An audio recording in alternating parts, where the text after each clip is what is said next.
Welcome everyone to our presentation on regression variable selection, automated feature discovery in EViews.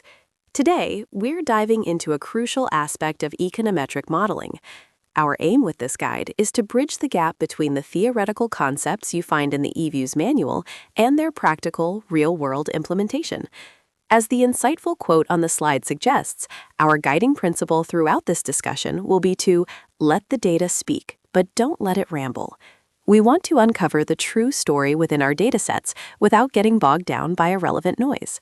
We'll explore effective strategies for sifting through numerous potential predictors to identify the vital few that genuinely drive our models.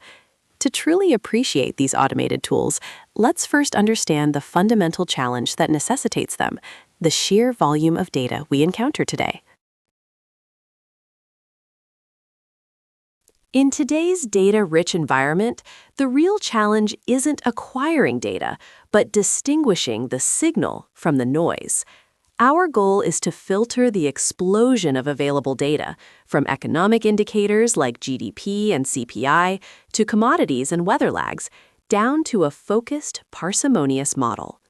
This filtering process demands automation for three critical reasons.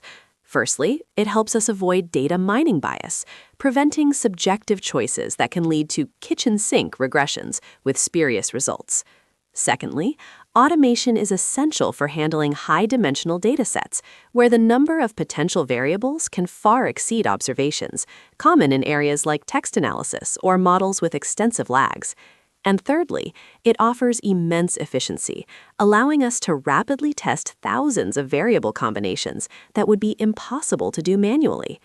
Ultimately, modern analysis is less about finding data and more about intelligently filtering it to provide a robust set of candidate variables, rather than rigidly specifying a model beforehand.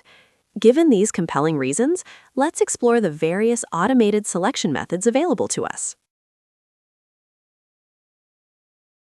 The first critical step in automated variable selection is to clearly define your primary modeling objective. This infographic provides a roadmap to help you choose the most appropriate method. If your main goal is to identify statistically significant variables, traditional approaches like unidirectional or stepwise selection, driven by p-values or t-statistics, are commonly used. However, it's important to note that stepwise, while familiar, can be prone to path dependency bias. Should your objective be to maximize the overall model fit, measured by R-squared, then swapwise or combinatorial methods are designed for this purpose. For those focused on building structurally valid models that adhere to robust economic TRETRIC assumptions, auto-search, also known as GETS, is the most rigorous option, prioritizing diagnostic validity, such as normality and serial correlation. Finally, if your focus is on pure prediction, especially with large datasets or in the presence of multicollinearity, Lasso is the preferred method, known for its ability to shrink coefficients, even to zero, which helps in parsimonious model building. Understanding these distinctions is crucial as we move forward to explore each method in more detail. The unidirectional method is like a one-way gate. It adds variables one by one based on their lowest p-value, and once a variable is in, it stays in with no further reevaluation. In contrast, stepwise selection is more like a revolving door. It uses a forward step to add significant variables, but it also includes a backward step to remove any variables that may become insignificant as new ones are added to the model. The core mechanic for both these approaches is a gatekeeper rule. A variable is only considered for entry if its p-value is below a certain predefined threshold, typically 0.05. A critical warning with these methods is that the final p-values reported after a stepwise procedure are inherently biased. They tend to appear more significant than they truly are due to the selection process itself, a phenomenon known as post-selection inference bias.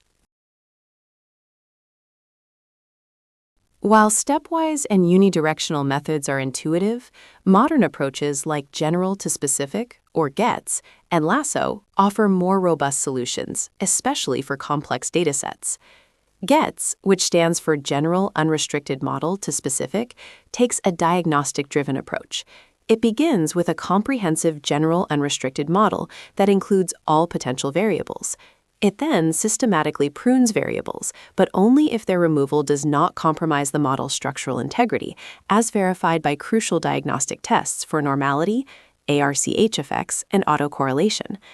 This method is ideal for building structural econometric models, where the validity of underlying assumptions and the behavior of residuals, aiming for white noise, are paramount for robust inference. Lasso, or least absolute shrinkage and selection operator, tackles prediction and multicollinearity. It achieves this by adding a penalty term, represented by lambda, to the sum of squared residuals during minimization. This penalty shrinks the coefficients of less important variables, often driving them precisely to zero, effectively performing variable selection and preventing overfitting. Lasso is therefore best suited for pure forecasting tasks and handling noisy datasets with a high degree of collinearity. Understanding when to apply each of these powerful tools is key to effective model building.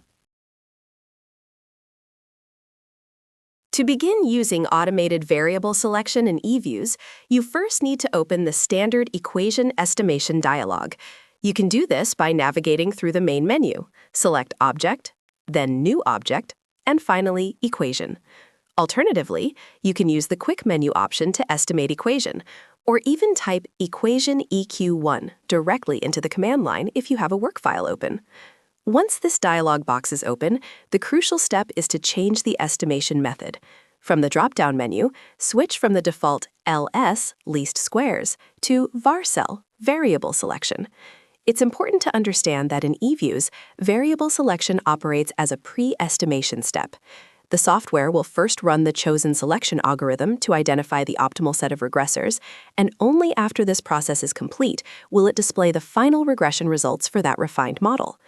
This is the gateway to all the powerful variable selection methods we've been discussing. With varcel selected, our next step will be to specify which variables EViews should consider in its search. When setting up your variable selection, the specification window in EViews requires a critical distinction between two types of regressors.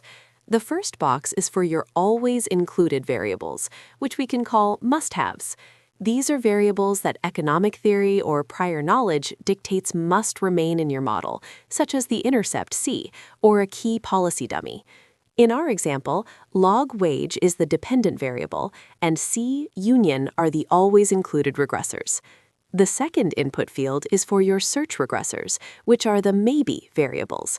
This is where you list all potential candidates for the algorithm to evaluate, such as educate, experience, tenure, age, married, south, and urban.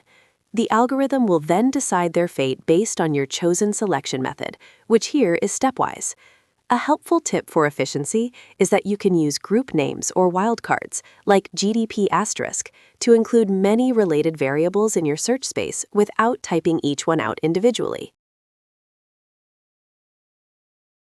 Each variable selection method offers specific options for fine-tuning its algorithm, which is crucial for achieving optimal results. For stepwise selection, the key parameters are the stopping criteria, specifically the p-value thresholds for a variable to enter or be removed from the model. A standard practice is to set both of these to 0.05. When working with Lasso, the most critical parameter is the penalty term, lambda.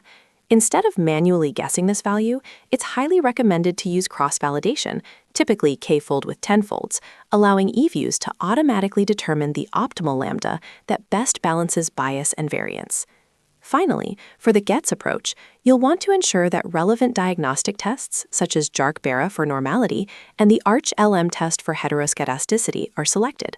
Additionally, always remember to check the Include GUM option to ensure the algorithm considers the full general unrestricted model during its search for a parsimonious and valid model.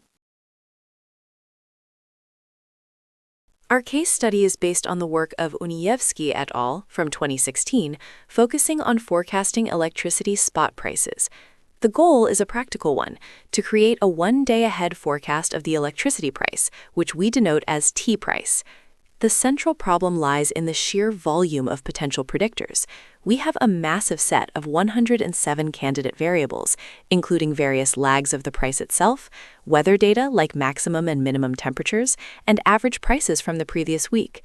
Using all of them directly would lead to severe multicollinearity and a high risk of overfitting our model. Therefore, our primary task is to leverage automated selection methods to filter these 107 variables down to a robust, parsimonious model that can effectively find the true signal amidst all the noise. For this, t-price will be our dependent variable. C, for the intercept, will always be included, and our 107 candidates are grouped under search regs.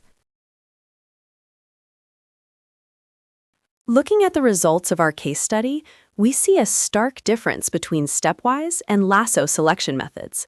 The stepwise method, on the left, kept 54 out of the 107 candidate variables.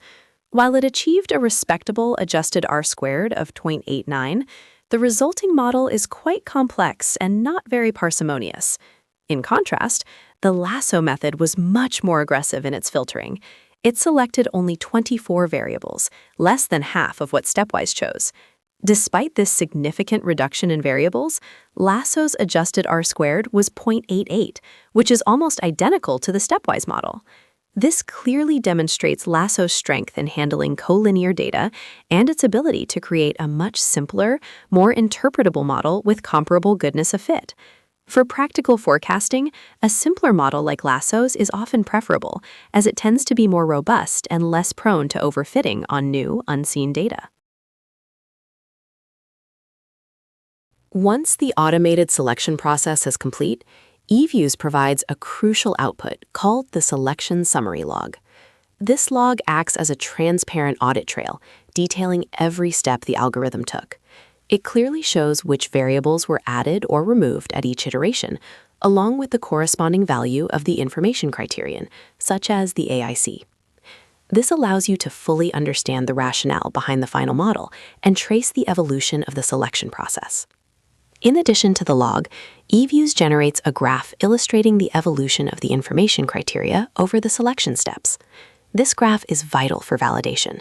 A successful selection process will show a clear, consistent decrease in the AIC or SIC, ultimately reaching a minimum point, which signifies the optimal model. If the graph remains flat or shows erratic movements, it indicates that the selection process likely didn't add significant value to the model. The primary advantage of the general to specific, or GETS, approach is its unwavering focus on what we call econometric hygiene. Unlike stepwise methods that primarily look at coefficient significance, GETS rigorously evaluates the model's residuals, ensuring they meet classical assumptions of well-behaved errors. This is achieved through a terminal p-value mechanism. A variable is retained in the model only if its inclusion or exclusion ensures the overall model passes critical diagnostic tests for normality, heteroscedasticity, and serial correlation. The ultimate goal is to produce a model with white noise residuals. As you can see in the EViews output, our diagnostic tests for Jar-Kibera, ADAR-CHLM, and ARLM all show p-values well above 0.05, confirming that we cannot reject the null hypotheses of normality, no ARCH effects, and no serial correlation. This signifies that GETS has successfully identified a statistically valid model after exploring 34 potential paths and retaining the most robust one.